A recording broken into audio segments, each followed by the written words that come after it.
Okay, we are now streaming live on YouTube. Okay, welcome everyone. Today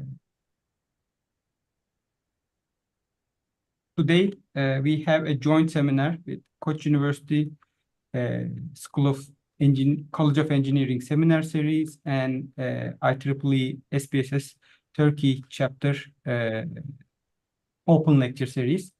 Our speaker is Professor Nancy Chen. Thanks for accepting us for today.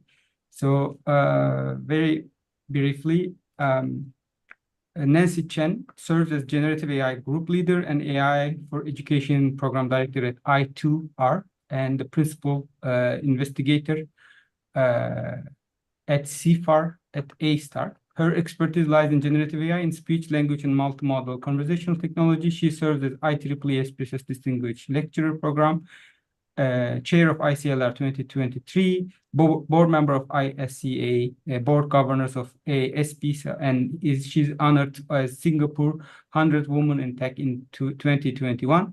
She has won several awards from Microsoft, IEEE, USA National Institute of Health, P&G, L'Oreal, and UNESCO. She constantly garners Best Paper Awards for her AI research across actually multiple disciplines and applications exemplified at the ICAST 2011, ASPISA 2016, SIGDIAL 2021, and MICAI 2021, and EMPL 2023. So AI technology from her team has also led to several spin-offs and is deployed at Singapore's Ministry of Education to support home-based learning. She also consults for several companies ranging from startups to multinational corporations in the areas of climate change, emotional intelligence, edtech, speech recognition, and defense, and aerospace, and as well. So prior to her job, her position at A-STAR, she worked at MIT Lincoln Lab while she was pursuing her PhD at MIT and Harvard. Stage is yours. Thank you for everyone. Thank you for the very kind introduction. And so today I'd like to share some recent efforts on foundation models, and in particular in multilingual ones. So we want to look at cross-lingual alignment and cultural reasoning. So let me try to, so this is just kind of a repeat summary of what was just introduced. So I'll go to the next slide. And so in the multimodal, multilingual large language model efforts in A-STAR, we're working on different aspects. So today I'll be talking about the benchmarking for multilingual large language models. So a lot of the work was accepted at NACL and will be presented in a month or two, I think next month. And then we're also developing our own multimodal large language model called Merlion AI. Merlion is half mermaid, half fish. So it's the symbol of Singapore. So so in this context, we're also applying this Merlion AI to different applications in education, transportation, defense, and healthcare. So today I'll be talking about the first part of the benchmarking. And these are the team members that have contributed to our CE Val. So I want to thank them up front.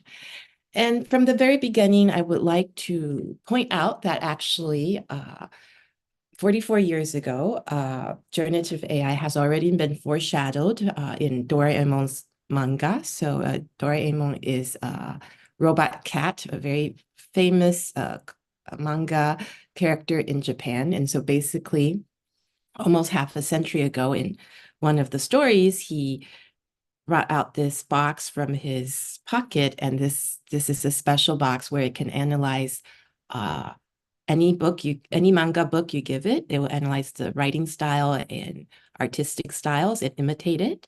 So when it does this, then it's like adaptation. And then when you give it new instructions, you can specify if you want it to be sci-fi, sad, or funny, and the topic is space exploration and even the length, then you get a new manga with the same style from this artist. So this is pretty much resembling what we're seeing now. And so I'd like to take a step back to talk a little bit about it. So what is a foundation model and what is large language models? So large language models are basically the first success story of foundation models. So in general, a foundation model is a generic model and you can adapt it to do a lot of different things. So for example, let's say I have a generic foundation model. It can be trained on any kind of data. It may not just need to be text. And then I can adapt it to do sentiment analysis, so meaning that if there's a tweet on social media, I can detect if it's sad or happy. If I have an image, with the right adaptation, I can convert the image to text descriptions. So you can do more downstream specific tasks. And many of the generative AI applications now are powered by these foundation models. So in the context of this, I would like to take a step back to talk about what has actually been happening in the field of AI for the past 3 decades. So if you want to summarize the story of AI for the past 30 years, you can use 2 words, emergence and homogenization. And both of these enable scale. So emergence means that the behavior of a system is implicitly induced rather than explicitly constructed. So this is one part. Homogenization means that you consolidate methodologies for building machine learning systems across a wide range of applications. So to make it more concrete, when machine learning started to take off in the 1990s, this was the emergence of how. Before that, when you build an AI system, you needed to make these expert AI systems to explicitly craft the rules for each of the narrow AI applications it can use.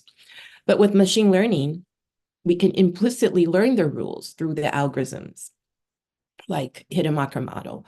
And so you no longer need to explicitly construct the rules. The rules can be implicitly learned. How the AI works can be learned.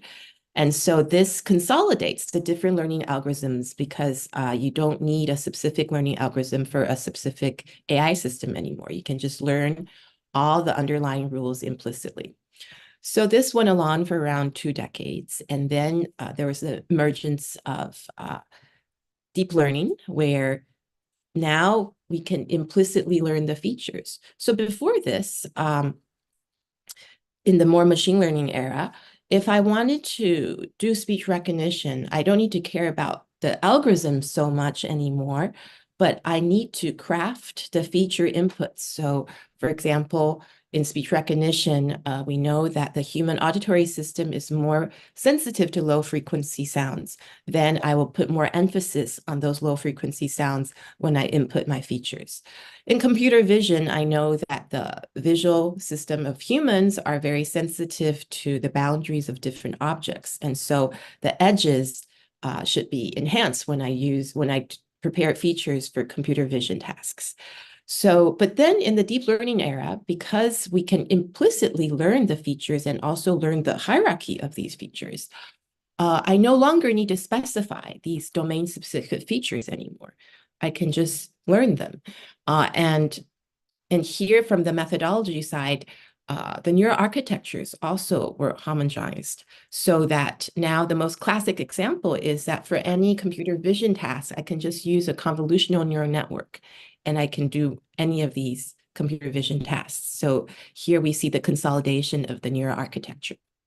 Now in the 2020s, we've reached the era of foundation models, where now it's the emergence of functionalities. So I may not even need to explicitly mention the functionalities. It can implicitly be learned. And so now I can just build one generic foundation model, and it's able to answer my questions in a wide range of applications. So this is basically how things have been moving in the same direction, but only making things more and more general. And all of this enables better scalability. So then behind all of this, what's making a lot of waves is called the language model. And what is a language model? So a language model is basically a classic word guessing game. So let's say right now, oh, I forgot to lock my office door, so someone might barge in and then slam the door. Then you may not have heard the second word in my sentence. And assuming the first word is thank, the following word that you didn't hear, it could be you, could be me, could be God. And without any other context, you might choose you, because that's the highest probability. But, you know, according to the context, then you might choose a different word to fill in the gaps. So, and in our minds, if you are a bilingual person, you might have a language model for each language. Let's say you know English and you know Turkish. And if your Turkish model, if your Turkish is not as good as your English, then it will be harder for you to predict a missing word like this in Turkish than in English. So this is very similar to how humans might function in the sense. So language models are actually not new at all. They have a very rich history for more than a century. So I'll walk you through this. So as far as 111 years ago, in some Markov chains was using statistical n-grams to predict in the Russian literature, if the next letter should be a vowel or a consonant. So this concept was around since then, or documented. This is the earliest documentation of it. And in Shannon's information theory that underpins all digital technology that we enjoy now, Shannon also laid out language models in the form of statistical n-grams to predict the next English word. And so, or next English letter. And so these developments have influenced many fields. So it includes engineering, psychology, and linguistics. But it took a stall for a while because there was a very famous linguist called Chomsky at MIT that thought, you know, this is all just an engineering hack. It's not worthwhile to spend your time on it. But then it made a comeback in the 1970s. So this time, there was even commercialization involved. So speech recognition was benefited a lot from language models, and this resulted in Dragon Naturally Speaking, a spinoff from CMU. So basically, speech recognition these days seem a lot more common, but back then, it was not an easy task, because when I talk, let's say I say the sentence, I love language models, and then I say it again, I love language models. So to you, when you hear it, it sounds exactly the same. I said two sentences twice. But depending on the distance of my lips to the microphone, depending on how hydrated my throat is, or maybe I'm sick, so my voice is a little coarser, or, you know, I was distracted. I was thinking about what I want to say next. And so these all could change the acoustic signal of these two sentences. So these are two distinct acoustic signals. And so to recognize what these acoustic signals actually represent in text is not trivial, because there's a lot of acoustic variation that could go on when it's actually two sentences that are exactly the same in text. So language models were used to help add constraints to narrow down the entropy when you're doing these word predictions in speech recognition. And so the first commercially available product was digit string recognition. So back then, when you make telephone calls, sometimes you will be asked to read out the number of your ID or phone number. So then it can only do the digit recognition at that time. And this took advantage of language models of different sorts. And of course, there were wider applications. So this was a big breakthrough.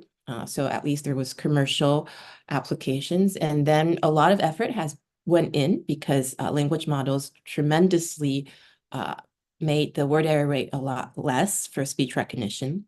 So one problem that this statistical n-gram faced was data sparsity. So if you've never seen the test data in training time, then during test time, there's zero chance that you can get it right. So a lot of research was devoted to smoothing techniques. So how do I assign a non-zero probability to unseen tokens during training? So one classic approach is the class-based n-grams, where you have a hierarchical statistical n-gram, where you can also predict if the next word is a noun or a fruit. And so then by knowing the category of what the next word is, you can assign some non-zero probability there to help with your prediction. And there are different tools that were developed to help these developments. So one of the most famous ones is from SRI, Standard Research Institute. And so this spanned 90 years of the history of language models. And starting in the early 2000s, Benjil started to use and explore neural networks to deal with language models, and different types of architectures have been proposed, and a lot of it has to do with because speech and language are sequential data. So what comes before or after you could influence your decision on what the current word is. There's often a trade-off of how many neighboring words do you want to model, and how much weight do you want to give it. So a lot of thought has gone into this to make the best trade-offs. And then roughly 10 years ago, vector representations were a very, very key development for the large language models you see now. So before this, researchers in natural language processing are minorities. Everyone else basically worked with numbers. And when you work with numeric representations, life is good. Computers love numbers, so you can easily get a lot of numbers and get the computer to process, to crank it, to do all kinds of modeling. But for NLP researchers, we're dealing with text. So what is text? It's actually ad hoc symbols that humans decided to use to approximate and represent their linguistic expressions. So it's highly dependent on what kind of language it is, and it's very discrete. It uses very limited symbols to try to convey infinite meanings. So for a very long time in NLP, it was, kind of clunky of how you would model these words. Because you have to map it to certain numeric representations, and it's not a very good mapping. You have to do a lot of different types of quantization that is not that suitable. But with neural networks, now I can infer and use a lot of these numeric vector representations derived from neural networks to represent these words. Although it's not easy to interpret, it makes the representation a lot richer.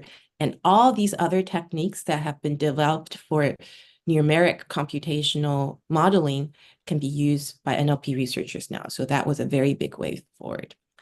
Another quite key development is the transformer. So because of this neural architecture, we can now do parallel processing while attending to all the key information dynamically in the utterance. You no longer need to make a hard decision of how many closest neighbors do you want to model. You can attend to all of them and dynamically decide who will get more weights, and then do this in parallel so you don't trade off in speed.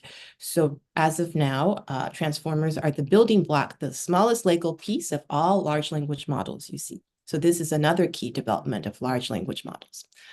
The third one is self-supervised learning, and the classic example is BERT. So basically, what has happened here is basically we had another breakthrough where traditionally in machine learning, we need a lot of human annotation. And a lot of times the bottleneck is it's very expensive and costly in terms of time and effort to get these annotations.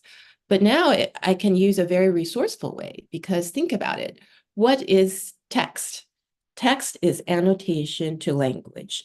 And we, educate our children to go to college. In college, all these 20-year-olds sit in front of the computer, type all day on social media, on Reddit, and some contribute to Wikipedia. And then, so all of the documents online are basically free, assuming no legal aspect, but from a research perspective, they are free text annotations of the human language. So I can take all of that and I can do very tactful and resourceful things with it. So for example, I can compare the neighboring words of all of king and queen that has occurred online.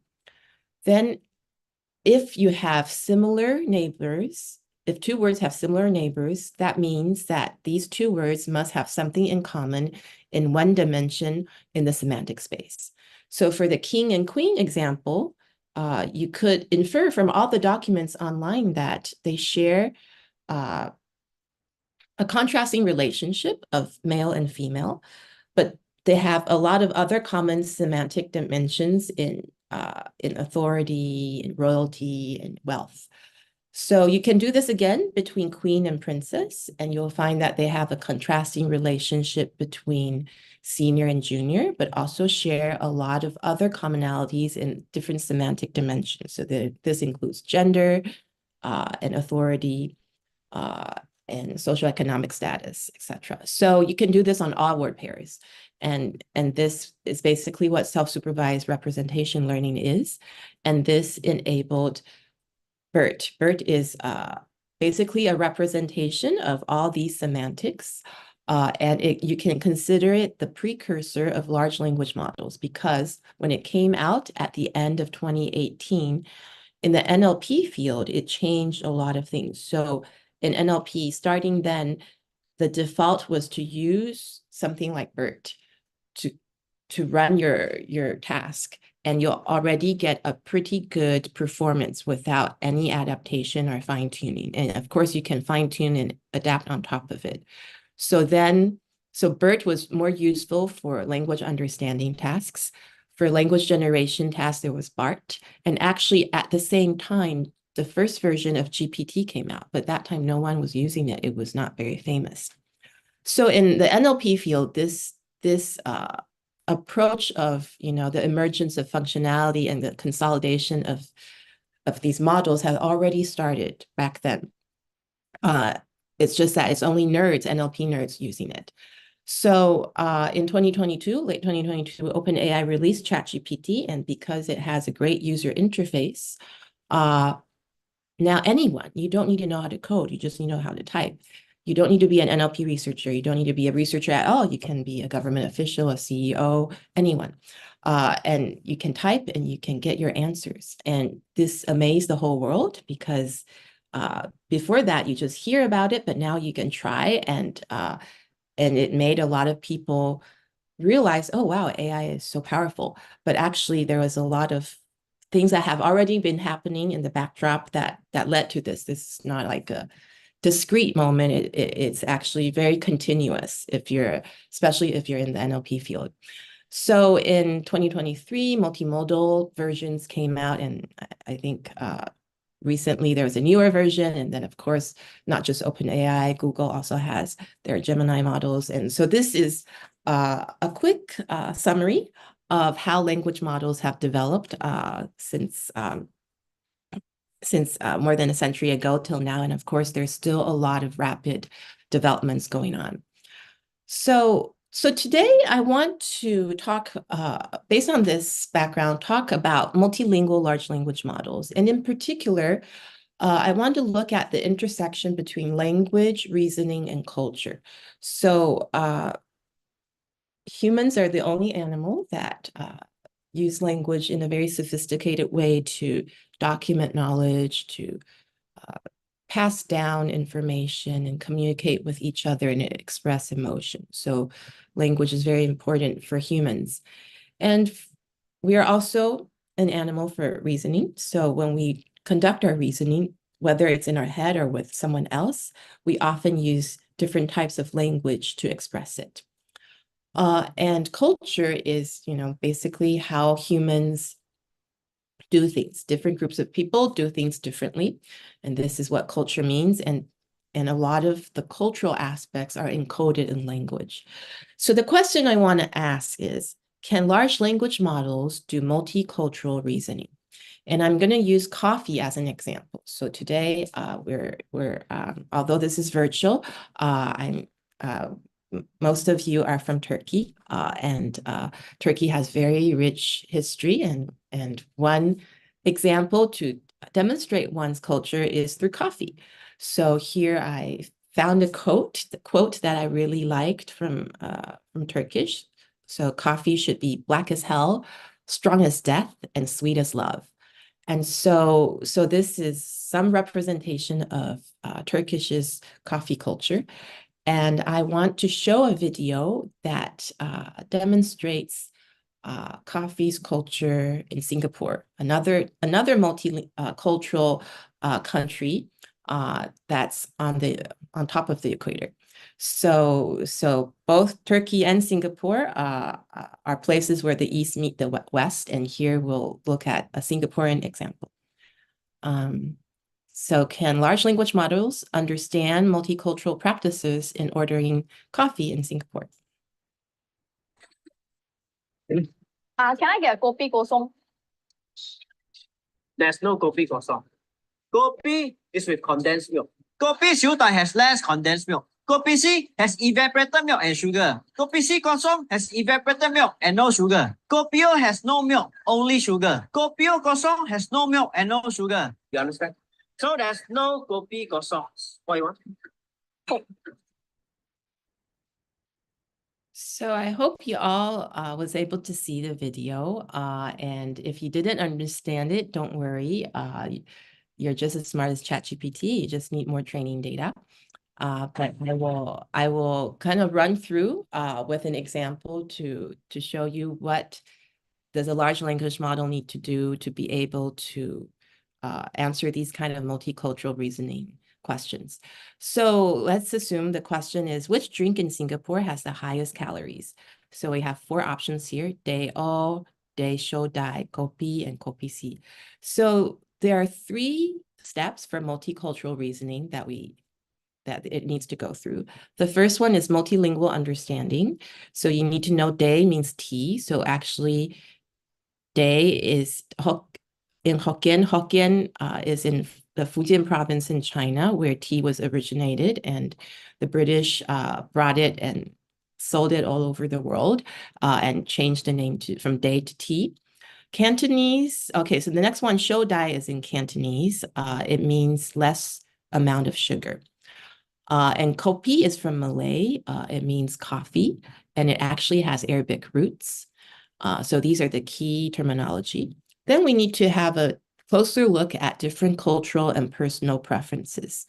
So in the Singapore context, when you say Teh, it actually means tea plus condensed milk plus sugar. So Singapore is a multicultural country. So the traditional Chinese tea is only tea. You don't add milk or sugar to it. But Singapore has a westernized bent. So by default, you'll have milk and sugar in your tea. So when I don't want the milk, then I need to specify and say Teh O. O means black in Hokkien. And then for coffee, for kopi, it actually also doesn't just mean coffee, black coffee. It actually means coffee plus condensed milk and sugar. So if I don't want it to have so much milk, I need to specify and say something like kopi C. So that means the milk is evaporated. And C is a transliteration from Mandarin. It means diluted or thin. So then I need some dietary knowledge to do some reasoning. So I need to know that condensed milk is sweetened. It means sugar was added, and sugar means their calories.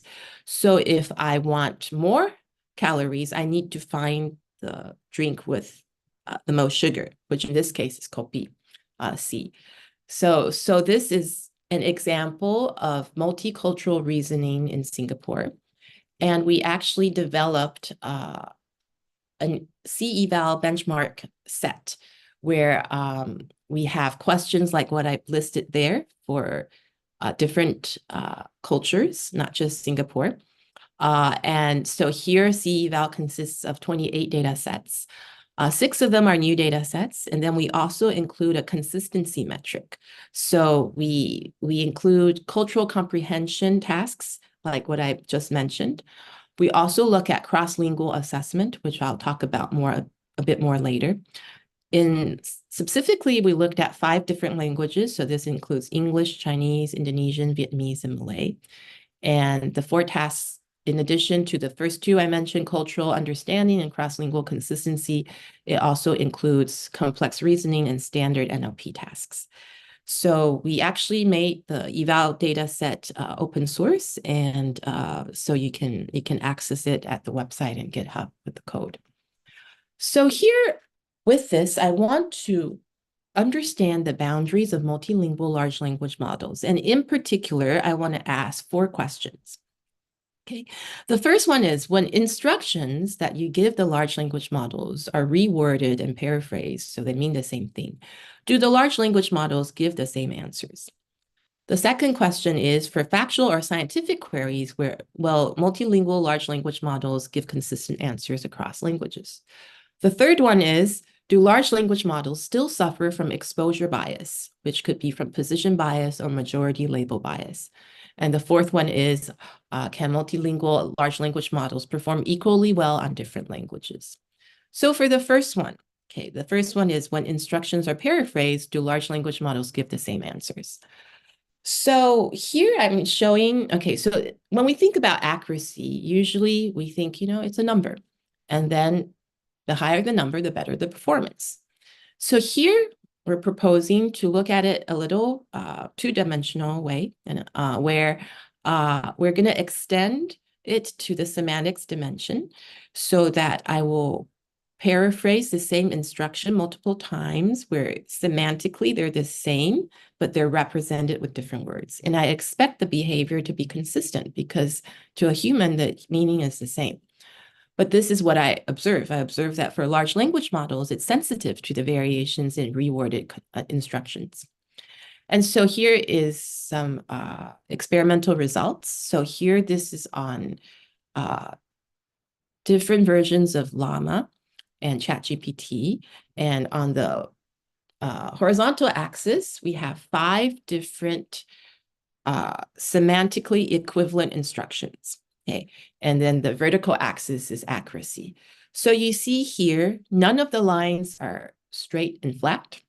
You especially see a big V shape in the red curve, which is Llama 70B. So among the Llama models, this one has the most parameters. So having more parameters does not guarantee your performance is more consistent. And we see ChatGPT, the green one on top, does have a relatively smoother line, but it's not flat either. Okay, so this is a qualitative example, and it happens to be a math question where the answer is unique. Okay, so here on both sides, they have different instructions. So please choose the correct answer from the options provided in the multiple choice question. This is one of the instructions. Another instruction is, please select the correct answer for the multiple choice question. So to a human being, to me, these two sound exactly the same. So these two are one of the two of the examples in the previous slide of the 5 equivalent wordings. So with these 2 different instructions in wording, we give it the same question answer pairs. And on one side, the model is able to get it correctly. On the other side, it cannot get it correctly. So okay, now we're going to show another example that's not on math, on biology trivia. Similarly, when we have 2 instructions that are worded differently but mean the same thing, the same biology trivia is given, and one is scored correctly and one is not correct. Okay, so this tells us that actually how you give the instructions, although to humans it sounds the same, for whatever reason, it actually makes the large language model give you an inconsistent answer at times. So this is the first part. Now we're going to go to the second part where we're going to say the same thing, but change the language. Okay, so, and we'll only focus on factual and scientific queries. So here, we're going to do something similar. We're going to extend the performance assessment to the multilinguality dimension. And we're going to ask the exact same question in different languages. Okay, so we expect the answers to be the same across languages because these are fact-based scientific questions. So, but in reality, we see that the performance is going to be inconsistent. And so here I'm going to propose that we look at performance in this 3-dimensional space where the vertical blue axis is accuracy, the orange axis is multilinguality, and the green axis is semantics. Okay, and so this is one example of an evaluation on a logic question on ChatGPT. So here, the vertical axis is accuracy, the green axis is semantics. So the 5 paraphrase instructions where you reword the instructions to be semantically equivalent. And then the orange axis is the different languages.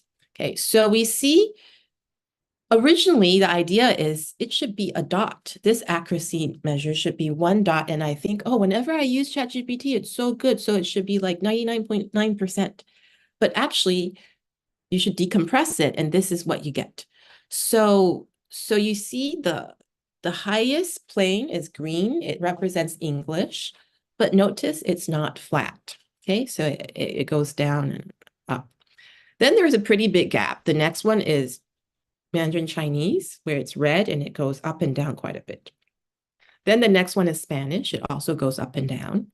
And then Vietnamese, and then Indonesian, and then Malay.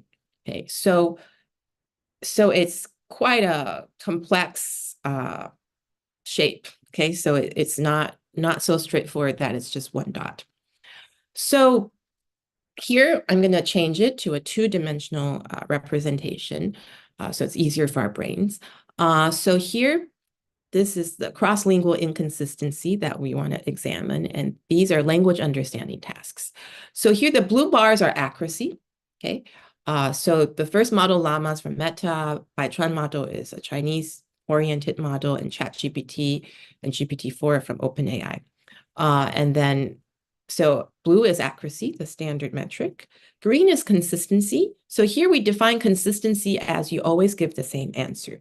So if you're always giving the wrong answer, but you're consistent, you can still get a high consistency score. And then we take the harmonic mean of accuracy and consistency so that we have a number to represent a balanced view between these two. And then the striped bars are the individual performances for 3 languages. For English is the blue stripes, Chinese is the red stripes, and orange is Indonesian. So here we see that in general, accuracy is higher than consistency. Consistency could be quite low. And for Western models, English has the highest performing, followed by Mandarin and then Indonesian. Oh, actually, Mandarin and Indonesian are very similar. For Baichuan, the Chinese model, Chinese has the best performance. English and Indonesian are less so. We see similar trends when we change the questions to logical reasoning. The only difference is all the bars went down. So that means that these large language models are better at language understanding tasks compared to logical reasoning tasks. Now I'm going to show you some qualitative examples. So, oh no, not yet. So sorry. I'm going to first show the spread of the inconsistencies. So here, the upper and lower bars are the minimum and maximum of these measures of accuracy. And so here we look at cross-lingual consistency tasks, we look at language understanding tasks, we look at reasoning tasks, we look at cultural understanding and reasoning tasks, and we also look at machine translation tasks. And in particular, we look at Singlish to English translation. So the video you just saw is Singlish. So it's a very Singaporean colloquial style of speaking in English. So you see the different spreads for the different types of models. So now here is an example, a qualitative example of a physics question, and we're asking it in different languages. So please choose the correct answer for the following question. When white light passes through a prism, the light that bends more than green is A, red, B, yellow, C, blue, D, none of these. So the correct answer is B, is blue, is C, but it's blue, okay? So, but when I change this question answer pair into English, Indonesian, and Spanish, the model cannot get the correct answer. Let's look at some other languages. So for Korean and Turkish, the model gets it correctly. For Malay and German, it gets it wrong. For French and Arabic, the model gets it correctly. For Thai, it doesn't get it correctly. For Portuguese and Vietnamese, the model gets it correctly, but for Tamil, the model's wrong. So these tell you it's not consistent across languages. Now I'm going to look at the next question of exposure bias. And this is actually a long-standing issue in machine learning from day one. So, and does it still exist for large language models? So here we did a very simple task. Okay, so here we first used sentiment analysis, a very classic natural language processing task where given a tweet, you say, if this tweet has a positive sentiment, choose 1. If it has a negative sentiment, choose 2. Okay, so we get the sentiment analysis questions out there, apply it to all the models we have. No training were done on the model. No retraining were done on the models, right? So then I swap the order of positive and negative. So now negative is the first option to choose from. Positive is the second one. Then you see the performance of all large language models drop consistently when I just change the order of these multiple choice options. Okay. So what does that mean? That means the models already have this implicit bias and knows that there's a human preference to put positive sentiment on the number 1 option and negative sentiment on the number 2 option. So now I'm going to try a new task on cultural understanding, what I showed in the video. So these are new tasks. And again, after I swap the multiple choice options, the model accuracy always goes down. Okay, so here it's harder to explain why, but you can infer that there's definitely bias in the models for whatever reason. So this gives you a new lens of thinking about whatever you're receiving. There's some different types of mixtures of biases in these models, and some more explainable, some harder to explain. Okay, so now the fourth theme is about balanced multilinguality. So can multilingual large language models perform equally well on different languages? And so this is a graph I showed before, and obviously it can't. So with the 3 languages that we looked at, so this is English, Mandarin Chinese, and Indonesian, the bars are not the same height. So this is true for language understanding. It's also true for logical reasoning. And so it'll take some time to reach balanced multilingual capability to make all languages strong. And here I wanted to show a little more detail of why this might not be trivial in the training process. So here, what I highlighted in magenta is so the darker blue is when the training data is still documents. And then when I add in chat data, you can see the performance always drops. Okay, so there's different kind of forgetting that could happen. And so this is all when we're doing English training. So when you're doing multilingual training, when you decide to add how much new data, new type of data, whether it's a different language or modality or style, could influence things. And how do you still be able to contextualize and represent all of this well is not so trivial, but it's a work in progress. Yeah. So here are the key findings from what I just discussed, where we know that there's different types of inconsistencies. So when you reword instructions, the large language models give different answers. When you change the language, it might also give you a different answer. And there are implicit biases in the models themselves. It's whether or not you can probe it. And we still have quite some way to go before we reached more balanced multilingual capabilities for these large language models.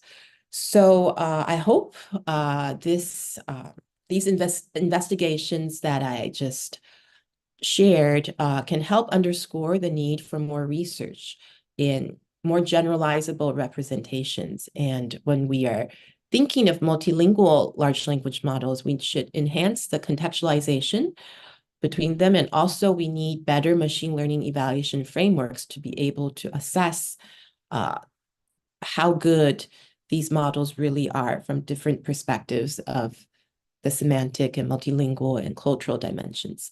And so we hope this CEval benchmark can serve as a launch pad to get more in-depth investigations in multilingual and multicultural understanding of human behavior. Yeah, so thank you. Thank you, Dr. Chen. I'm opening the floors for questions. We had very interesting results and very interesting points as well among the audience. Can I have a question? Sure. Sure. Sure. Hi, Nancy. Thank you for this wonderful presentation. It was a presentation not to miss, and I'm happy that we will have it actually recorded and available on the YouTube, because that was really nice and enlightening. So your results. Okay, my question is something like comment and the question. So when we are talking about AI in general, okay, I'm not talking about on the academic circles, but in general, people tend to actually perceive it something like general AI, really something like an intelligence. Yeah. On the other Yeah. hand, as an academic or as an engineer, I tend to see it like an optimization problem most of the time. Okay, so there's some optimization, some function that we are working with. But with the introduction of these LLM models, so this perception of general AI is strengthened. So people actually think more about general AI. But what your results, your analysis, that what you have presented here, just shows that we are way too far away from general AI. Actually, we are still, even with these large language models, even though they seem to be able to answer lots of questions, it's not like general AI or close to general AI. Do you think so, the same way? Or how Yeah, far are we so- from general AI? Yeah, that's a very interesting question. I guess it's sometimes hard to know how far or close we are, but definitely the current models we have are flawed in different ways. And I guess when you only use it in a more casual sense or in low stakes applications, it may not be a super big deal. But what I like to share is we do need to be a little more careful because there are these different inconsistencies. And so I think from a machine learning perspective, it's an interesting topic to see how we make these inconsistencies go away. And it's also interesting because I guess it also kind of begs us to ask the question of how should we do evaluation? So if a student passes an easy exam, does that mean the student is smart? So are we just making the exams easier because it's easier to quantify, but not really using the right metrics? So that's another part. And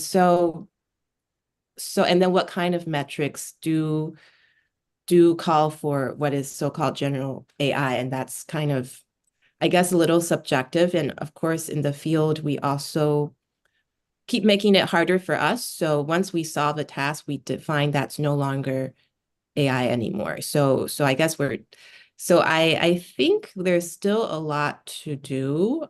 It's just that maybe all of a sudden many people can see the progress a lot, and it opens up our imagination of how good it is too. But actually, yeah, so actually, I think there's still a lot to do, and a lot of it will interface with maybe non-technical fields too, because like policy and ethics, and it's all not trivial to know what's the right answer. There's a lot of subjectivity there, so it's quite thorny, and looking forward to learn more from all of you on this as well. Thanks. We do have a question in the chat. Maybe I can read the last for you. Including the semantic and multilingual dimensions for evaluation in presentation is a great idea. However, when training the models, especially during the pre-training phase, we do not provide signals to the model to separate or teach these dimensions. How do you think this can be achieved? And the second question is, it seems to me that the model should have some kind of language independent, grounded modality knowledge, maybe from physics or vision. What do you think about this? Do you think it is possible to address the mentioned issues with multi-model grounding as well? Yeah, so I guess there are two questions. One is on the pre-training side, the other is on grounding. Yeah, so for pre-training, I agree. So yeah, I think this is actually a fundamental problem we have now where it's hard to, because it's kind of a black box and very, very empirical, so theory is kind of thrown out of the window these days. And so one thing that our team is trying to do, we're still in work in progress, is to establish proxy sanity checks during the training pipeline so that we could potentially catch some of these slightly earlier on. So because when you know it early on, maybe you can fix it earlier. But it's not trivial, I agree. So that's something where I think on the other side, when we do the data processing and cleaning and curation, that's something else that could help within the equation is to, if like in the very extreme case, if all our data is very homogeneous in some way, then we're missing out on other types of possibilities. So right now that's kind of the case. So it's very North American centric. It's very, we have more English data than other languages. And the different biases come in very intricate ways. And so trying to be more inclusive in a lot of the training process when it comes to data could also help some of this aspect. Yeah, so those are some of my thoughts. For grounding, I guess I may not remember the question very well, but are you saying that we should try to have, what are the thoughts on if we have like a physics grounded model that represents the physical world better? So if it's that, I do agree that it would be very, very helpful to do that. And right now, actually, I didn't talk about this, but when you look at the models that have visual understanding in it, when they so-called they're multimodal, you can infer that a lot of it is is relying too much on the text information. So it can maybe give you a very sophisticated description of a picture, but I should give this in my next talk, but when you ask it to count, it cannot count. When I ask it to detect children, it will have different kinds of problems because children are minorities. And then when you ask it to generate things, there is a bias that a boy might occur more than a girl. So of course, the different models are improving, but I think it's very interesting that when you just change the angle a little bit and just ask for something more simple, sometimes you don't get the right answer. And these can help you realize that it's not really leveraging that much on the image information, but it's more leveraging on the text information, and we want to rebalance that. So that's something with some of my experience that I thought was interesting. Well, actually, Nancy, I have a question for regard. Well, thanks again, by the way, for this great talk. Although I'm not an LLM person, I learned quite a lot from your presentation. So regarding the empirical results and the theoretical results, well, we can kind of say that in all the applications, we see that this gap is high. But particularly, my feeling is that it is even higher for foundation models. Why do you think that is happening? Like there is very little theoretical work towards understanding like the particular characterizations of LLMs with respect to like other vision, other applications? What is there a particular reason why no, let's say relatively less theoretical work is happening on this direction? Actually, I may want to reconfirm I understood your question. So you're comparing like large language models, foundation model research to some other research, is it? Other application areas like in computer vision or other fields of AI. That's my idea is that the theoretical work or interest in LLM is rather less in LLM It's compared less. to the other. Yeah, that's just a personal idea. Do you think that's the case, or why is that the case? Maybe I guess, okay, I see. So, we do have some like my belief is that all the models are trained in English language, and among your results, even within the same language, you just paraphrase the question and you got, let's say, quite varying results. So that definitely, when you say the language understanding and logical reasoning are quite different things, to me, without the logical reasoning, how can we talk about, let's say, language understanding by itself? So apparently it is just not doing what is expected, but it is somehow learning quite another representation to my perspective. I see. Okay, okay. I guess you're okay. I will try to unpack your question. So yeah, I think there are different aspects to this. So okay, so I'll address some of the later questions first. So I admit that actually in the field, this field is a loose term. When people say language understanding, it's actually maybe not very technically precise, because the way that language understanding is often defined is more like a multiple choice question related to language. So it could be sentiment analysis. So it's so the word sounds fancy, the terms sound fancy, but the underlying tasks that are really being used are actually sometimes an oversimplification, and understanding could become a very philosophical term of what real understanding really means. And then in the field, because most people are more on the empirical computer science, machine learning side of things, so the terminology chosen may not be super precise, and it's often so a lot of these are, because it's easier to quantify, so it might be in multiple choice questions. And then there's language generation task is a little wider, so basically the output is text. But then when you go and estimate how well that generation is, so if it's summarization, then there's some standard metrics, but all these metrics are very flawed, and it is known that it's flawed, but because it's quantifiable for computational people, they use that, and it has helped make consistent progress over the decades. So when you don't have a quantifiable metric, then a lot of times people might have a lot of healthy debates, but it's harder to know if you're moving in the right direction, at least on certain dimensions.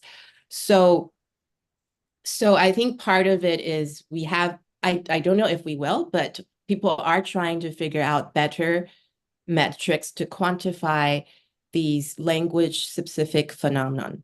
So that could be one reason why you feel that it's more empirical. So it's partially because it's computational approaches applied to the human side of things. So humans are, like, language is fuzzy in the sense that it's very subjective. Everyone's thinking about the same sentence could be slightly different, and that truth is all in our brains, our minds.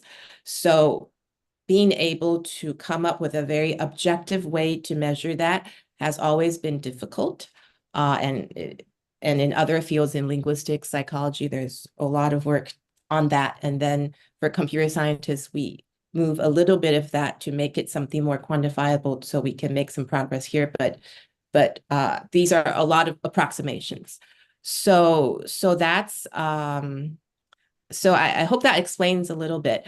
But the other thing I wanted to mention is that I feel that in general, whether you're in speech recognition or natural language processing or computer vision, things have become more and more empirical in general. So I came from a signal processing background before I started doing more of these representation learning.